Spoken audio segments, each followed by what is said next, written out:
প্রচলিত ধারণাতে রয়েছে একটা যৌথ পরিবারের মধ্যে বাচ্চা খুব সহজেই বড় হয়ে ওঠে। এখানে এই সহজ বিষয়টিতে লুকিয়ে রয়েছে ভূত।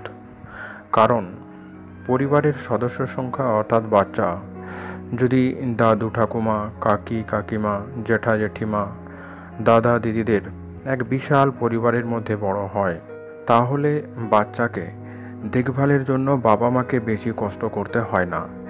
পরিবারের লোকজনই প্রায় সবটা সামলে নিতে পারে। বাচ্চার মা বাবা যদি চাকুরিজীবী হন বা কাজের জন্য ব্যস্ত থাকেন, তাহলেও তারা নিশ্চিন্তে থাকতে পারেন যে বাড়িতে কেউ না কেউ বাচ্চাকে সামলে নেবে, যেটা অনু পরিবারে বা বর্তমানে যাকে নিউক্লিয়ার ফ্যামিলি বলা হয়, সেই পরিবারে এই সুবিধা পাওয়া যায় না। তবে এই দুই পরিবারের মধ্যে কোনো পরিবারের বাচ্চায় সঠিকভাবে বিকশিত হয়ে উঠতে পারে তা নিয়ে মনোবিজ্ঞানীরা দীর্ঘ গবেষণা চালিয়েছেন। যে গবেষণা থেকে দুটো পরিবারের মধ্যে কিছু সুবিধা যেমন লক্ষ্য করেছেন, তেমনি অনেক অসুবিধার বিষয়ও খুঁজে পেয়েছেন। তবে মনে রাখতে হবে, বাচ্চা যে পরিবারেই বড় হোক না কেন, শিশুর মনের চাহিদা মেটানোই সবচেয়ে গুরুত্বপূর্ণ বিষয়। বাচ্চাকে সঙ্গ দেওয়ার মতো তার পাশে সবসময় কাউকে না কাউকে থাকতে হবে। ও যাতে কখনো নিরাপত্তাহীনতায় না ভোগে। মা বাবা তাদের নিজেদের কাজে যতই ব্যস্ত থাকুন না কেন, তাদেরকে কোয়ালিটি টাইম দিতেই হবে বাচ্চার সাথে। কারণ শিশুর মন অনেকটা স্পঞ্জের মতো। শিশু যেটা দেখবে, যেটা শুনবে, সেটাই সে শিখবে বা শোষণ করবে। আপনি যাকে সম্মান করছেন, শিশু মনেও অজান্তে তার প্রতি শ্রদ্ধা, ভালোবাসা তৈরি হবে। আপনি যাকে অপছন্দ করেন, শিশু মনেও তার প্রতি অবজ্ঞা জন্মাবে। সেই কারণে পরিবারের সকলকে নিজের আচার আচরণ ভালো রাখতে হবে।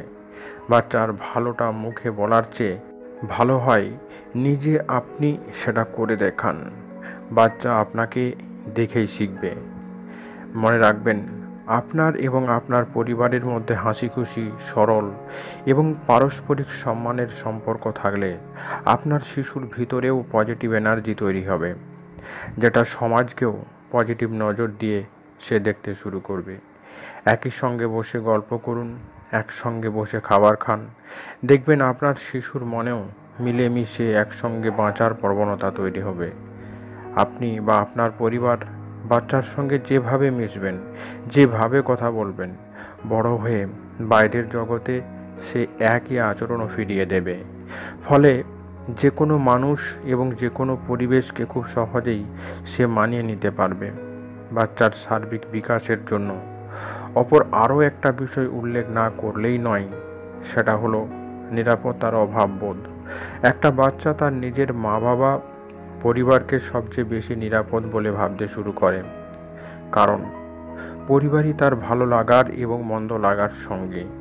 তাই পরিবারের সকলের সঙ্গে যাতে বাচ্চা মন খুলে কথা বলতে পারে, সেটা নিশ্চিত করতে হবে। তাদের মনের আবেগ এবং অনুভূতিগুলো তারা যেন সবার সামনে খোলামেলাভাবে শেয়ার করতে পারে, সেদিকে খেয়াল রাখতে হবে।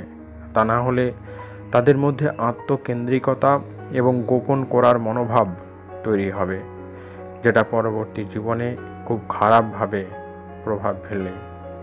তাই সবশেষে বলবো, যৌথ পরিবার হোক বা অনুপরিবার, বাচ্চার মনের চাহিদাগুলো সঠিক পরিচর্যা করতে হবে দায়িত্ব নিয়ে। আর কিভাবে আপনারা আপনার সন্তানকে পরিচর্যা করবেন, তার সঠিক পদ্ধতি সম্পর্কে মনোবিজ্ঞানসম্মত তথ্য জানতে এই চ্যানেলের সঙ্গে থাকুন। আজকের ভিডিওটি কেমন লাগলো কমেন্ট বক্সে জানাতে ভুলবেন না। যারা এই চ্যানেলে নতুন, তারা অবশ্যই চ্যানেলটিকে সাবস্ক্রাইব করে চ্যানেলের সঙ্গে থাকুন। সম্পূর্ণ ভিডিওটি দেখার জন্য আপনাদেরকে অসংখ্য ধন্যবাদ।